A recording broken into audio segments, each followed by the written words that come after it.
Have you ever had that gut feeling that something was terribly wrong, even when you couldn't prove it? Tell True Crime speaks in the comments, because Celeste's instincts were about to save the day. She called Evelina's closest friends, casually asking if they'd heard from her recently. None of them had. She checked local hospitals, art galleries, even homeless shelters where Evelina volunteered. Nothing. When Celeste finally called the police to file a missing person report, she expected bureaucratic delays and dismissive attitudes toward a celebrity's family drama. What she didn't expect was how right she was about both. The initial police response was exactly what Tobias had counted on: slow, skeptical, and easily distracted by his fame and carefully crafted public image. Missing persons cases involving celebrities and their families usually turn out to be publicity stunts or relationship drama. So why waste resources on serious analysis? But Celeste refused to accept their casual dismissal. She made calls, sent emails, and showed up at the police station with timelines and evidence that something was wrong. Her documentary background had taught her how to organize information in ways that forced people to pay attention. The breakthrough came from an unexpected source: observant neighbors who'd noticed Tobias's car near the waterfront marina on the night Evelina disappeared. Not one witness, but 3 separate people who'd seen his distinctive vehicle in a place that didn't match his alibi. Suddenly, the missing person case became a potential crime concern. Detective Raymond Hayes inherited the case like a puzzle designed to test every skill he developed in 20 years of police work. Unlike his colleagues, he didn't care about celebrity status or media pressure. He cared about facts, timelines, and evidence that either supported or contradicted the stories people told him. Hayes started with phone records. Tobias claimed he'd been home alone the night Evelina disappeared, but his cell phone had pinged towers near the marina between 11 p.m. and 3 a.m. When confronted with this contradiction, Tobias changed his story. He'd gone for a late-night drive to clear his head after Evelina left for her trip. Red flag number 2. The examination revealed more cracks in Tobias's narrative than Swiss cheese. Surveillance footage from a marina showed him renting a boat with cash, unusual for someone who normally paid for everything with credit cards that generated points for luxury travel. Gas station receipts showed purchases of cleaning supplies and plastic tarps at 2 a.m., hours after he claimed to be sleeping peacefully in his empty mansion. Credit card records revealed equipment rentals that made no sense for a grieving husband, including heavy-duty rope and waterproof containers from a marine supply store. But the evidence that changed everything came from a place Tobias had never considered: Evelina's own preparation for exactly this scenario. Celeste remembered something her sister had mentioned months earlier during one of their long phone conversations. Evelina had been worried about Tobias's increasingly controlling behavior and his anger when she questioned his business dealings. "If anything ever happens to me," Evelina had told her sister, "make sure you check the cloud folder. Password is truth is stubborn, all lowercase with dashes." When Celeste accessed the folder, she found something that made her hands shake: hours of video testimony, recorded emails, and documented evidence of Tobias's unethical arrangements. But the most powerful piece was a final message Evelina had recorded just days before her disappearance. In the video, Evelina sat in their bedroom looking directly into the camera with the kind of calm that comes from accepting difficult truths. She detailed her discoveries about Tobias's business practices, her growing fears about his mental state, and her decision to go public with evidence that could protect other potential victims. "If you're watching this," she said to the camera, "then something has happened to me. But the truth doesn't die with a messenger. Celeste, you know where to look. Make sure they check the marina logs, the cleaning supply receipts, and the boat rental records. Truth is stubborn. It has a way of surfacing." When Detective Hayes obtained warrants to access his digital evidence, the entire case shifted into high gear. This wasn't just a missing person case anymore. It was a murder probe with the victim providing her own testimony from beyond the grave. The search for physical evidence intensified. Divers returned to the harbor areas flagged by Tobias's GPS data, looking for anything that might have been missed in initial searches. What they found wasn't Evelina's body, not yet, but something almost as damning. A carefully sealed waterproof case had washed up in reeds near a distant cove, trapped by currents and tides in place where a morning kayaker discovered it during his regular exercise routine. Inside the case were personal items that belonged unmistakably to Evelina: her grandmother's locket with distinctive engraving, a notebook filled with her handwriting, and photographs in their early relationship when they still looked happy together. But here's the thing about the ocean. It's not the perfect disposal site that criminals think it is. Water moves in predictable patterns, carrying evidence to unexpected places where ordinary people living ordinary lives might stumble across extraordinary proof of murder. The kayaker who found Evelina's belongings was a retired teacher who'd spent 40 years teaching kids to pay attention to details. When he opened that waterproof case and saw photographs of a famous basketball player with a missing woman, he didn't hesitate to call police. Evidence began accumulating like puzzle pieces, forming a picture nobody wanted to see. Marina security cameras captured Tobias loading suspicious bundles onto a rental boat. Credit card records showed purchases that perfectly matched a murder cover-up timeline. DNA evidence appeared in places Tobias thought he'd cleaned thoroughly. On a coffee cup at a marina cafe where he'd waited nervously before his boat rental. On a handrail at the yacht club where he'd steadied himself while carrying something heavy. But the most damaging evidence was something Tobias had completely forgotten about: a towel with his monogram that he'd used to clean blood spatter, then carelessly discarded in a marina dumpster, where an overworked maintenance worker had found it during routine trash collection. That maintenance worker, trying to be helpful, had saved the expensive towel in the marina's lost and found box, never imagining it would become crucial evidence in a murder trial. Human memory, it turns out, is more reliable than digital deletion. People remember faces, especially famous ones. They remember unusual behavior, late-night activity, and details that seem insignificant until they become pieces of a criminal puzzle. Stop. Continue. As the case tightened around Tobias like a closing net, his public reactions began shifting between rage and performative grief.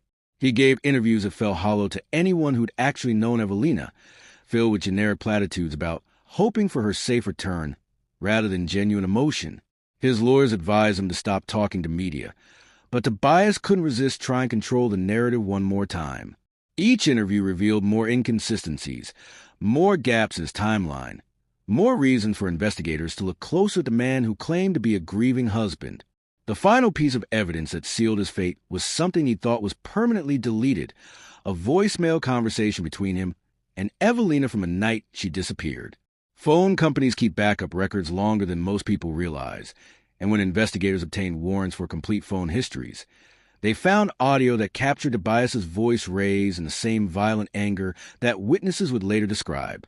In that muffled, incomplete recording, you could hear Evelina's voice saying, "I won't be silenced anymore, Tobias. People deserve to know the truth." And Tobias responding, "Then you've made your choice." The sound of gunshots came next, followed by silence that spoke louder than any confession. Justice moves slowly, but it moves with the inevitability of tides returning to shore. And for Tobias Renard, that tide was about to wash away everything he'd built on lies and violence. The arrest came at dawn on a Tuesday morning, timed perfectly to catch Tobias before his morning workout, when his guard would be lowest. Detective Hayes had learned that celebrities feel most vulnerable when they're stripped of their usual armor: no stylist, no publicist, no carefully crafted image to hide behind. Tobias answered his door in basketball shorts and a wrinkled t-shirt, looking nothing like the polished superstar who graced magazine covers. When Hayes held up the warrant, something in Tobias's eyes shifted from confusion to resignation, as if he'd been expecting this moment since the night he pulled that trigger. The perp walk became an instant media sensation. Photographers captured every step as Tobias was led from his waterfront mansion to a police cruiser, his hands cupped behind his back, his $1 million lifestyle reduced to a criminal booking photo that would define him forever. But the real spectacle was yet to come. Pre-trial proceedings revealed the depth of evidence investigators had compiled. Evelina's cloud-stored testimony played in courtrooms like a voice from beyond the grave, accusing her killer with words he thought he'd silence forever. DNA evidence, phone records, surveillance footage, witness statements. Every piece of physical proof supported Evelina's recorded predictions about where police should look and what they'd find. Tobias's defense team tried every strategy in the book. They claimed the probe was rushed due to media pressure. They suggested alternative theories involving mysterious enemies and elaborate frame-ups. They painted Evelina as unstable, unreliable, and prone to dramatic gestures. But you can't argue with DNA on a coffee cup, GPS data that contradict your alibi, or surveillance footage showing you loading suspicious bundles onto a boat at 2 a.m. The trial itself became a masterclass in how digital evidence has revolutionized modern justice. Evelina's systematic documentation of her husband's crimes created an evidentiary trail that would have been impossible just 20 years earlier. Have you ever wondered how social media and cloud storage might protect you if someone tried to harm you? Let True Crime Speaks know in the comments, because Evelina's digital insurance policy is something we can all learn from. Celeste sat in the front row every day, her presence a quiet reminder what Tobias had stolen from the world. She'd turned her grief into activism, creating digital safety resources for people who fear retaliation for speaking truth. The prosecution's evidence formed an unbreakable chain. Digital breadcrumbs Tobias thought he'd erased, physical traces he believed he cleaned away, and most powerfully, Evelina's own voice predicting exactly how her story would unfold. Most powerfully, they let Evelina tell her own story through the videos she recorded before her murder. Watching her speak directly to the camera about her fears, her discoveries, and her determination to protect others was more compelling than any prosecutor's closing argument. "Truth is stubborn," she said in that final recording, looking directly into the lens with eyes that seemed to see straight through the courtroom where her words would eventually be heard. "It has a way of surfacing when people think they've buried it forever." The defense tried to humanize Tobias by highlighting his charity work, his rise from poverty, his previous clean criminal record. Character witnesses testified about his generosity and kindness to teammates and fans. But character references can't explain away DNA evidence, and charitable donations can't counteract surveillance footage of you disposing of your wife's body in the ocean. During his own testimony, Tobias finally told something resembling the truth. He admitted to the killing, but claimed it was a moment of panic, not premeditated murder. He described feeling cornered by circumstances beyond his control, terrified of losing everything he'd worked to build. "She was going to destroy not just me, but everyone connected to me," he said, his voice barely above a whisper. "I wasn't thinking clearly. I never meant for any of this to happen." But the prosecution had evidence of the extensive cover-up, the cleaning supplies, the boat rental, the disposal of evidence, all proving that Tobias had plenty of time to think clearly and had chosen to compound his crime rather than confess it. The jury deliberated for less than 8 hours. When they returned with guilty verdicts on all major charges, the courtroom erupted in a mixture of applause and tears. Celeste wept openly, not from joy but from exhaustion after years of fighting for justice for her sister. Sentencing came 2 months later.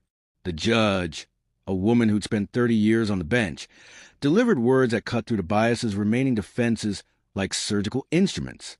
"Mr. Renard, you had every advantage in life. Wealth, fame, opportunities that most people only dream of. You used those advantages to build a public image while hiding behavior that betrayed the trust of everyone who believed in you. When your wife discovered your secrets and threatened to expose them, you chose violence instead of honesty. Then you chose elaborate deception instead of remorse. Your actions reveal not a moment of panic, but a pattern of treating other people as obstacles to your success. Life in prison without possibility of parole." The words hung in the air like a death sentence to the man who'd once made crowds cheer. But the real karma wasn't the prison sentence. It was everything that came after. Tobias's endorsement deals evaporated overnight. His jersey was pulled from team stores. His charitable foundation was dissolved amid examinations into financial irregularities. The mansion where he'd murdered Evelina was seized to pay legal fees and victim compensation. Most devastating of all, his legacy was rewritten entirely. Sports commentators who'd once praised his clutch performances now analyzed his trial testimony. Documentaries examined his case as a study in narcissistic collapse. Young athletes were warned about the dangers of believing their own publicity. The man who crafted his image so carefully was now defined entirely by his worst moment. Every online search of his name brought up murder conviction results. Every photograph showed either his booking photo or courtroom sketches of his trial. But perhaps the cruelest irony was this. His attempt to silence Evelina had amplified her voice beyond anything she could have achieved while alive. Her story became required reading in journalism schools, women's advocacy programs, and digital safety courses. Karma had indeed struck back, but not through mystical forces or cosmic justice. It had struck through human persistence, technological evidence, and one woman's refusal to let truth be buried with her body. 5 years after Tobias Renard was led away in handcuffs, the world had learned lessons that extended far beyond one man's fall from grace. The case became a watershed moment for how we think about power, accountability, and the permanent nature of digital truth. Evelina's legacy lived on in ways that would have made her proud. The foundation created in her memory became a leading resource for people facing retaliation for exposing wrongdoing. Her systematic approach to documenting evidence inspired new safety protocols for whistleblowers and activists worldwide. Celeste channeled her grief into purpose, creating secure digital platforms that allowed people to safely store evidence of abuse, corruption, or threats. The Evelina Protocol became standard practice for journalists, advocates, and anyone whose work might put them at risk. But the most powerful memorial wasn't a foundation or a protocol. It was a simple plaque installed at the harbor where Evelina used to walk. The inscription read simply, "Truth is stubborn, Evelina Mora, who refused to be silenced." What can we learn from this tragedy that might protect us or someone we love? First, document everything. In our digital age, evidence can be preserved and shared in ways that make it nearly impossible to destroy. If you're in a situation where someone might harm you for what you know, create digital trails that others can follow. Second, trust your instincts about dangerous behavior. Evelina saw the warning signs in the biases increasing control and paranoia, but she stayed committed to truth over personal safety.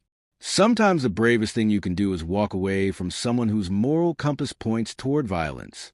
Third, remember that in the age of GPS tracking, surveillance cameras, and digital records, perfect crimes are nearly impossible. Tobias thought he'd planned the perfect disposal, but every phone call, credit card purchase, and movement left traces that eventually led back to him. Have you learned something from Evelina's story that might help someone in your life? Share your thoughts with True Crime Speaks in the comments below. The case also changed how law enforcement approaches missing person cases involving celebrities. Departments nationwide adopted protocols that prevented fame from delaying serious analysis, ensuring that public status couldn't shield potential criminals from scrutiny. For Tobias himself, prison became a daily reminder of choices that could never be undone. Fellow inmates showed no respect for his former celebrity status. If anything, his fall from grace made him a target for those who resented everything he'd represented. His attempts to appeal the conviction failed repeatedly. New evidence kept surfacing that strengthened the case against him rather than weakening it. Phone records, satellite data, even social media algorithms had preserved digital fingerprints of his crimes that no amount of legal maneuvering could erase. In rare interviews from prison, Tobias claimed to feel remorse for his actions, but his words rang hollow to those who'd followed the case, sounding more like self-pity than genuine accountability. He complained about losing his fortune, his reputation, his freedom, but rarely mentioned the life he'd stolen or the family he destroyed. The sports world struggled with how to handle his legacy. Records he'd set remained in official statistics, but his achievements were forever overshadowed by his conviction. Young players learned his story as a cautionary tale about what happens when success becomes more important than integrity. Most powerfully, the case became a symbol of how traditional power structures were changing.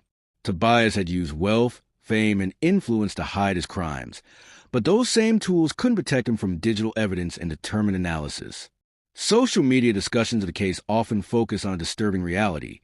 How many similar crimes might have gone unsolved in earlier decades before GPS tracking and cloud storage made perfect murders nearly impossible? The final lesson came years later, when Celeste published excerpts from Evelina's personal notebooks, the same ones that had once annoyed Tobias with their detailed observations. In her careful handwriting, Evelina had documented not just facts but feelings, creating a record of relationships deterioration that read like a roadmap for recognizing dangerous patterns. Love shouldn't require you to stay silent about wrongdoing. One entry read, "If someone asks you to choose between truth and loyalty, choose truth. Loyalty to lies protects nobody." If this story has impacted you, please subscribe to True Crime Speaks for more cases that combine compelling storytelling with important life lessons. Like this video if you believe truth really is stubborn, and share it with someone who might benefit from Evelina's courage. Because in a world where people still use power to silence inconvenient truths, we need more voices like hers, voices that refuse to be silenced, even from beyond the grave. Remember, truth doesn't need our permission to surface. It just needs our commitment to keep looking until we find it.